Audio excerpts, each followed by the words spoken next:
തുടരുമിലെ George സാറാണോ ലോകയിലെ Sandy master ആണോ മികച്ച പ്രകടനം കാഴ്ചവെച്ചത്?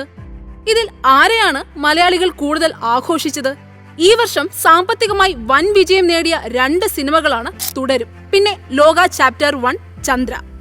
തുടരും നേടിയ ബോക്സ് ഓഫീസ് കളക്ഷൻ 235 കോടി രൂപയാണെങ്കിൽ ലോക 275 കോടി രൂപ നേടി മലയാള സിനിമാ ചരിത്രത്തിൽ ഏറ്റവും കൂടുതൽ കളക്ഷൻ നേടിയ സിനിമകളിൽ 1-ാം സ്ഥാനത്തെത്തി.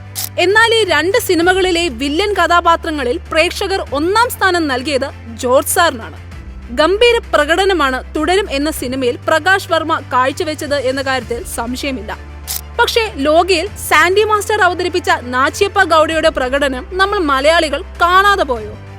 ലോകയിലെ നായികയായ കല്യാണി അവതരിപ്പിച്ച നീലിയുടെ കഥാപാത്രത്തിനൊപ്പം ഒരുപക്ഷെ അതിനും ഒരുപടി മേലെ എത്രയെത്ര ഭാവങ്ങളാണ് സാൻഡി മാസ്റ്ററുടെ മുഖത്ത് മാറി മാറി വന്നത്. ജോർജ് സാറിനെ പോലെ നാച്ചിയപ്പയെ അവതരിപ്പിച്ച സാൻഡി മാസ്റ്റർ ഒരു മലയാളി അല്ലാത്തത് കൊണ്ടാണോ പ്രേക്ഷകർ അത്രയധികം ആഘോഷിക്കാതെ പോയത്? ഏതായാലും അദ്ദേഹം കമ്പോസ് ചെയ്ത നൃത്തച്ചുവടുകൾ അറിഞ്ഞോ അറിയാതെയോ കേരളക്കരയാകെ അനുകരിച്ച് ആഘോഷമാക്കിയിട്ടുണ്ട്. ഏറ്റവും ഒടുവിൽ കൂലിയിലെ മോണിക്ക എന്ന ഗാനത്തിന് കോറിയോഗ്രാഫി ചെയ്ത സാൻഡി പണ്ടേ ഒരു മികച്ച കോറിയോഗ്രാഫർ ആയതുകൊണ്ടാണ് പേരിനൊപ്പം മാസ്റ്റർ ചേർത്ത് വിളിക്കുന്നത്. ഏതായാലും പ്രകാശ് വർമ്മയും സാൻഡി മാസ്റ്ററും ആദ്യമായി അഭിനയിച്ച മലയാള സിനിമകൾ സൂപ്പർ ഹിറ്റുകൾ ആയപ്പോൾ ഇവർ വാങ്ങിയ പ്രതിഫലം എത്രയെന്ന് ഒന്ന് തിരഞ്ഞു നോക്കി.